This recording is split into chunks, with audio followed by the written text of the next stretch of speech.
Welcome to Mobile Coding Academy. Learn principles, build confidence. Let's dive in. Picture this. You open a social media app after being away for, a few hours. You do a simple pull to refresh and see a little loading spinner.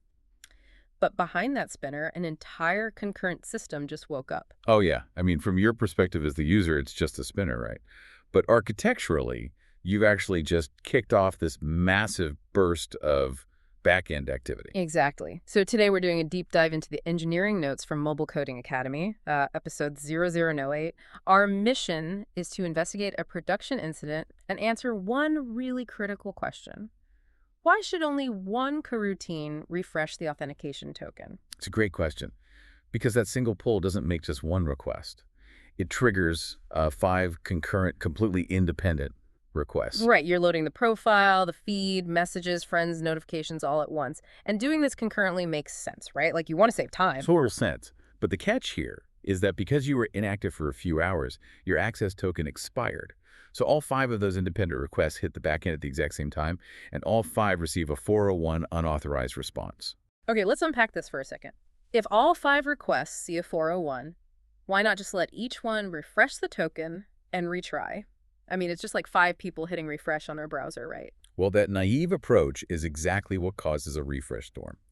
If 5 failed requests create 5 simultaneous refresh requests, your backend just gets hammered with duplicate work. Yikes. So it's just wasting resources. Wasting resources, and worse, you introduce these severe race conditions on the client side. Like one refresh operation might rotate the token, and then a millisecond later, the next one overwrites it. It totally invalidates the credentials the first one just tried to use. Oh, wow. Yeah, we don't need 5 new tokens, We only need 1. Right. So we have these 5 independent operations that suddenly discover this shared recovery requirement. They need to coordinate. So the natural instinct, especially in Kotlin, is to drop in a mutex, right? Like a gate. Yeah, a mutual exclusion lock. Right. So one coroutine enters to refresh while the others suspend and wait their turn. Problem solved. You'd think so, but a mutex handles the gating, and relying on just that alone is actually a massive trap. Wait, hold on. Let me think about this. If request A gets the mutex and refreshes the token, it finishes and unlocks. Then request B, which has been waiting, gets its turn. Yep. But won't B just blindly refresh again? Like, we didn't fix the duplication at all. We just forced them to wait in a single file line to do the exact same thing. Exactly. That is the double-check problem in a nutshell. Just having mutual exclusion doesn't give you deduplication. Oh, okay. The core engineering principle here isn't just one refresh at a time. It's one refresh when necessary. One refresh when necessary. Okay, so to fix that, the coroutine has to actually look at the token again once it gets past the mutex. It has to, check the expiration date a second time to see if someone else already refreshed it while it was waiting in line. Spot on. So request A refreshes the token once. The other 4 requests wake up, they check the token, see it's fresh now, and they just reuse it. They retry their original network calls and succeed. Awesome. But wait, as those 5 successful responses come back to the app, they arrive in a completely random order, right? Totally random.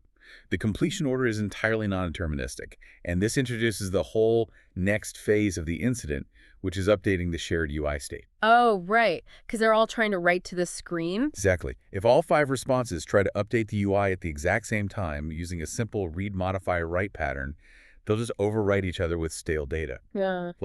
Your friends list might overwrite the messages list because it was reading from an older version of the state. Okay, so a standard lock like a mutex isn't right for this either because we aren't trying to gate a process anymore. We need a tool meant for state management, like StateFlow.update. Yes. So it's kind of like, okay, if the mutex is a bouncer controlling who is allowed into the club to refresh the token, StateFlow.update is more like an accountant managing a ledger. That is a perfect analogy. Let's take that ledger idea a little further. The accountant uses a compare and swap approach. Before writing down the new data, the accountant checks if anyone else added a line to the ledger while they were holding the pen. Oh, and if the ledger changed, they recalculate the update based on the new reality before trying to write it down again. Exactly. It ensures we safely anatomically merge the new data into the UI without dropping a single thing. So these 2 tools are solving fundamentally different concurrency problems. You use the bouncer, the mutex, to coordinate a shared operation, and you use the accountant atomic state updates to safely transform the latest state. They shouldn't be used interchangeably at all. Right. When you look at the system as a whole, you see these independent operations suddenly discovering a shared bottleneck, coordinating as a single operation, and then safely folding their results back together. It's wild. Think about this for a second, though. What happens if that single coordinated refresh request completely fails? Like, say the backend is just down. Oh, that's a nightmare scenario. Right. Does the system trap the user in an infinite retry loop, or is there a way to, gracefully degrade the session and log them out? That is definitely a concurrency edge case for you to explore on your own. Definitely. It's an edge case that can freeze your entire application if you aren't careful. Seriously. I bet you never imagined this much engineering happened behind a simple pull to refresh. Thanks for learning with Mobile Coding Academy. See you in the next deep dive.